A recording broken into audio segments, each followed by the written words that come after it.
Welcome to another edition of Car Show Life on NorthcentralPA.com. I'm Drake Donovan. The calendar has turned to October and car show season is just about over, but we do have several events on the calendar coming up this month. But as things are in the beginning of the season, it's kind of contingent on the weather. So as long as fall kind of gradually makes its way into North Central PA, hopefully we'll get some of these events off in the near future. So in the meantime, I thought I'd take this episode, flip the calendar back a few weeks, and share some of the adventures we've had so far living the car show life in North Central PA. We start off with a car show in Madera, PA, where I finally got to participate in a Mel's car show event. It took me almost 2 hours to get there, but it was well worth the drive. Over 140 cars registered, upwards of $7,000 raised for the fire department. I mean, just look at this auction table. Of course they're going to raise a lot of money. And the trophies were pretty cool too.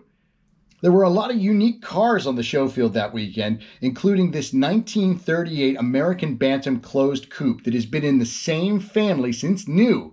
3 generations have driven this car. We also met a woman who received the payment book for this 1968 Camaro as her graduation gift from Penn State from her dad. A number of the cars we saw in Madera will end up as Ride of the Week candidates in the near future, so keep an eye out for that. The following weekend was a big one in Williamsport as we took in 3 events during the course of that weekend, and it kicked off Saturday morning with Williamsport Cars and Coffee's monthly cruise-in on the Faxing corner. This meet is always good for at least 40 to 50 cars on the last Saturday of the month and represents a nice cross-section of the car hobby. Everything from classics to modern muscle to imports, and the occasional exotic will show up. From there, we traveled to the Montoursville Walmart, where the Northeast Cruisers Rod and Custom Association had set up the parking lot for a benefit for Cruisin' for Kids to benefit the Children's Miracle Network. I got there just as things were getting started, so the parking lot wasn't that full. But I did get to see a couple of cars I've been chasing after all summer long, including this 1947 Frazier sedan that I had been itching to learn more about since I saw it at the Penitentiary Show down in Lewisburg in July. Also, there were quite a few former Ride of the Week candidates in attendance as well. I had to leave early because we had to get ready for Sunday as I was judging for the Cars for a Cause show to benefit first responders and held in memory of the Welsh family of Water Tower Square. This was another show that drew upwards of 150 cars and helped raise a lot of money for the charity. And it was my first time judging, and it was quite the experience. I logged a lot of footsteps all over that show field, but I did manage to get a few stories for Car Show Life, like this rat rod known as the Dumpster. It's based on a Toyota Tacoma chassis, and it sounds like a garbage truck dropping a dumpster when it lays frame. There was also Gene Duke's Peterbilt Ram mashup. I got to talk to him about how he created this one-of-a-kind creation, and it'll be a Ride of the Week coming up later in 2022, along with the rare side of this 1970 Opel Gt. This car was attracting everybody that passed by it. And we kicked off the month of September with the monthly cruise-ins at Burger King on Maynard Street in Williamsport and at Millbrook Plaza in Mill Hall.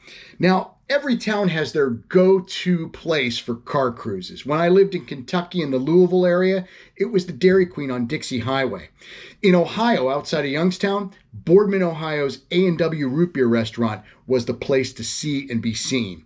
When I moved to Williamsport a couple of years ago, everybody's always asking me, hey, have you been to Burger King? Well, 3 years after I moved here, I can finally say I've been to the Burger King Cruise-In.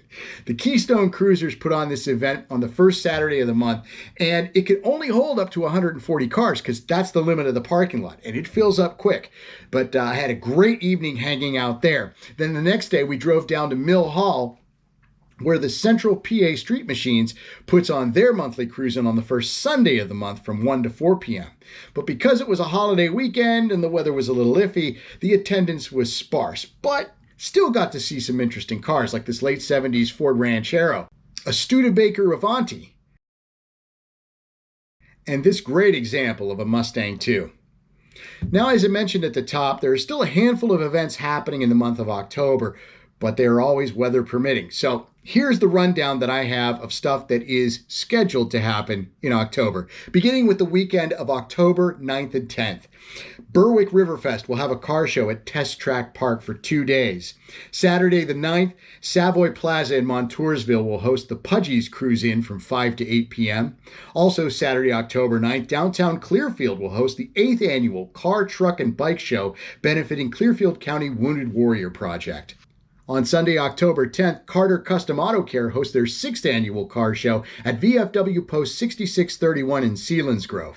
Saturday, October 16th, Performabuilt Transmissions is presenting a car show in Bloomsburg to benefit Rescue Pets for Serving Vets in the parking lot at Mission Autism Clinic.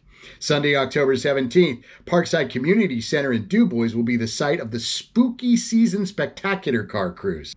And while details aren't finalized yet, I'm hearing rumors that State College Cars and Coffee is looking to host a trunk or treat at the Urban Flavor House location off of I-80 in Lamar. So as soon as we know that, we'll pass it along to you on Facebook and Instagram. So make sure you follow us at Car Show Life, back in, hood up on both Facebook and Instagram. You can also send me an email, even if you have a question about the show or just want to know what we're doing next, info@carshowlife.com. And of course, you can always leave a comment under the video.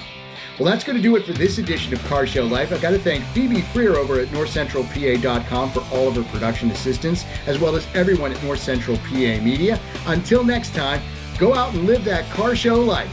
Back in, hood up. I'm Drake Donovan. See ya.